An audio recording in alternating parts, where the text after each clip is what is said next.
I'm George Curtis. Welcome to It's Your Law. Each week it's my privilege to bring guests that teach all of us about our law, how it's made, what it's supposed to do, what it sometimes does and doesn't do, what we can do to fix it, and to give you some ideas so that you can influence the lawmakers that represent you in Congress, in the legislature, in the governor's spot in the state of Wisconsin, and sometimes even who's going to be a judge that you're elected. So we're interested in educating and informing the public about its law. It's a special treat today to have someone here who is a president-elect of an organization that I've belonged to for probably more than 30 years, and I think it's an important one. He's here to tell you about it and some of the things that are happening in the legislature with your law that you should be concerned about. Attorney Chris Stombaugh, welcome to the show. Thank you very much, George. Now, you practice law really all over, but your offices are in Platteville. Tell us a little bit about your practice. Well, my practice has ranged everything from car accidents to medical negligence, and a big part of it over the last 20 years has been involving stray voltage and cases by dairy farmers about their losses caused by utilities. Well, we're going to get to the stray voltage, but I think people should know that you have been with some of the most successful and prominent law firms in the state of Wisconsin, and the Kasdorf law firm in Milwaukee, which is largely a defense firm. You've been with some plaintiffs' law firms, and you've been a partner in them, and now you're with a national firm. Tell us about that. Yes, I'm a partner with Don Keenan in the Keenan law firm in Atlanta, and what I especially like about that is the opportunity to teach lawyers all around the country how to better get justice for ordinary people. Tell us about the organization that you're president-elect. The Wisconsin Association for Justice is an organization, essentially, I say sometimes that we represent people who represent people. And what we do in that process is make sure that if there's something that affects the rights of ordinary people here in Wisconsin and their right to have a jury trial, that's something that we get focused in on. And that's one of the reasons I'm here today. This organization is the largest volunteer lawyers organization in the state of Wisconsin. It has nearly 1,000 members, and they represent people as opposed to corporations, trying to give people a chance at a fair trial, sometimes facing great odds, fighting big corporations and the government. That's a kind of a hard bill, isn't it? It's the toughest job you'll ever love. I think it's sort of like the Peace Corps in that way. And as trial lawyers, we sometimes get a little bit of a bum rap, but the folks who I know by and large who do this do it at great sacrifice, personally and professionally. Now we're going to talk about stray voltage.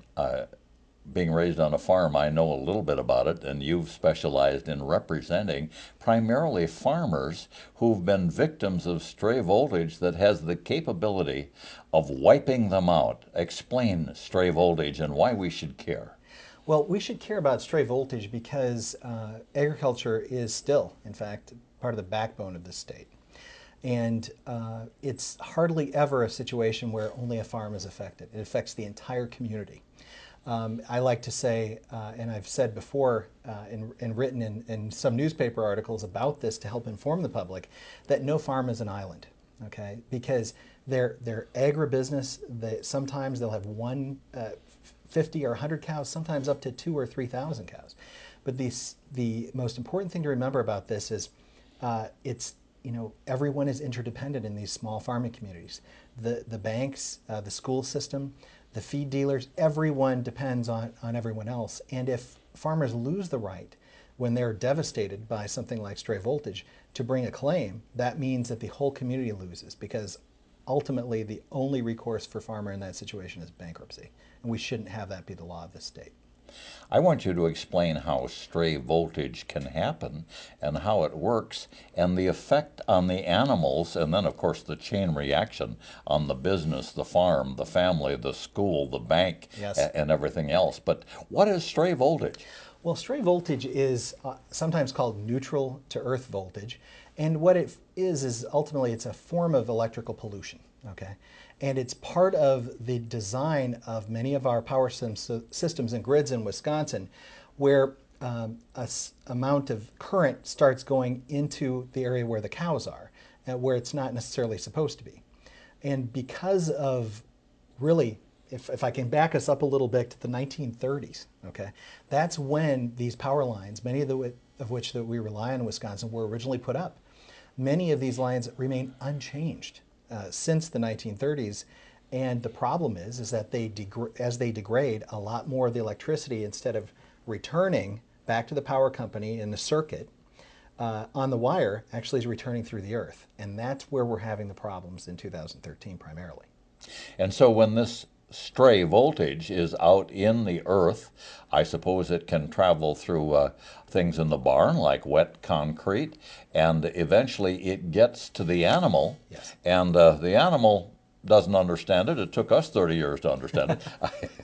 What's the effect on the animal? Well, there's two primary sources of stray electricity. One is on the neutral wire itself as it comes into a farming operation, and the other is through the earth, like I mentioned.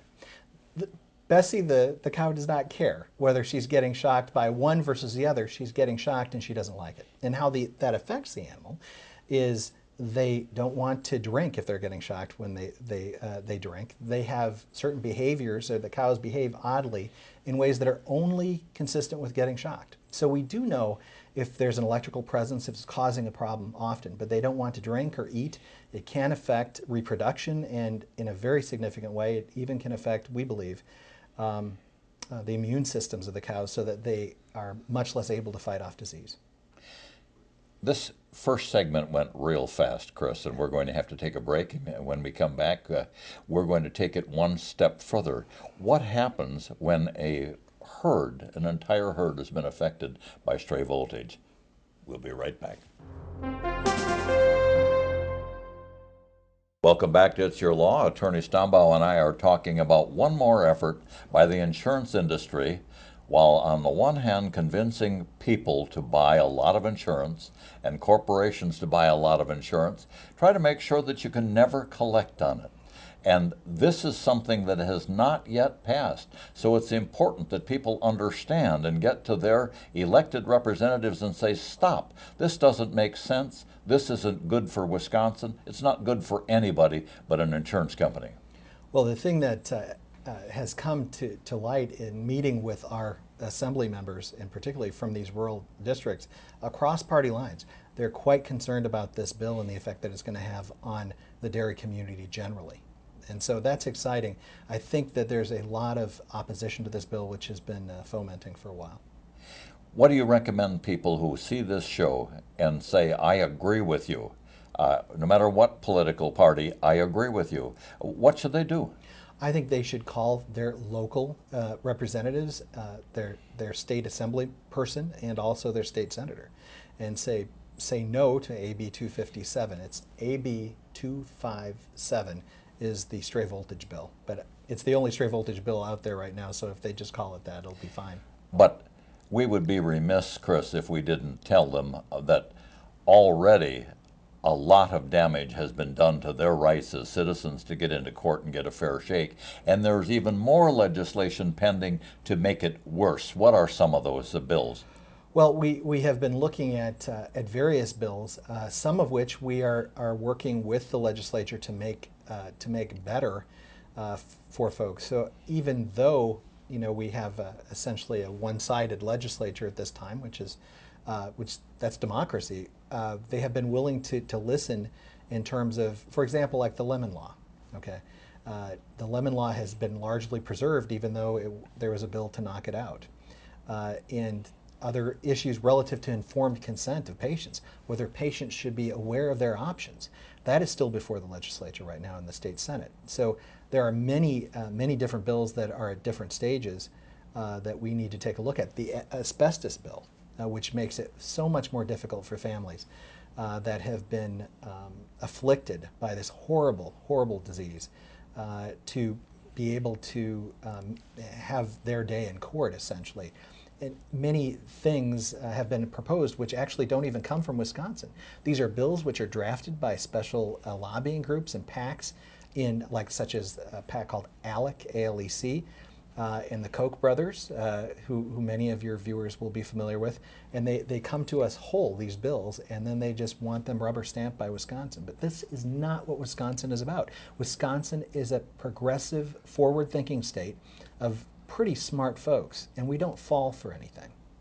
Well, I'm glad to hear that because we have also been victims of the tidal wave, which, as you say, has gone across the country, that seems to be taking away the rights of the public to get to court, making it more expensive to go to court, making medical records more expensive, making expensive experts required so that people are discouraged from going to court. A lot of contracts of arbitration, so you don't get a right to a jury.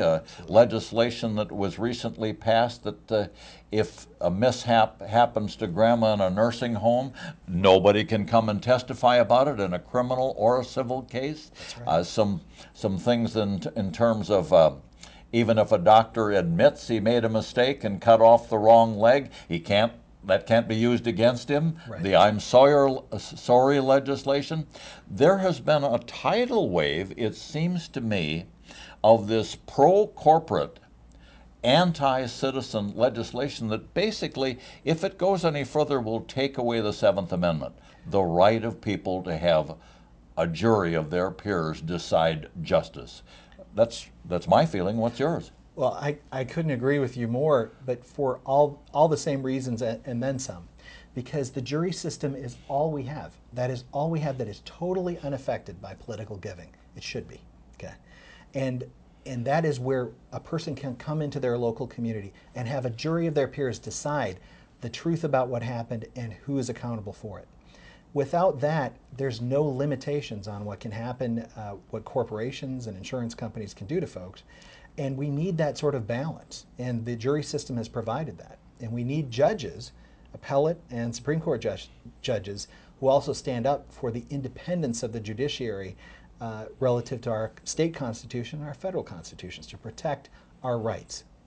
Well, and it seems to go back to money. And right now, the corporate money seems to be buying our country. And of course, that Citizens United decision back of a few years ago was just horrible, where it said that corporations can secretly spend unlimited amount of dollars to influence elections without even letting anybody know who they're backing and who they are.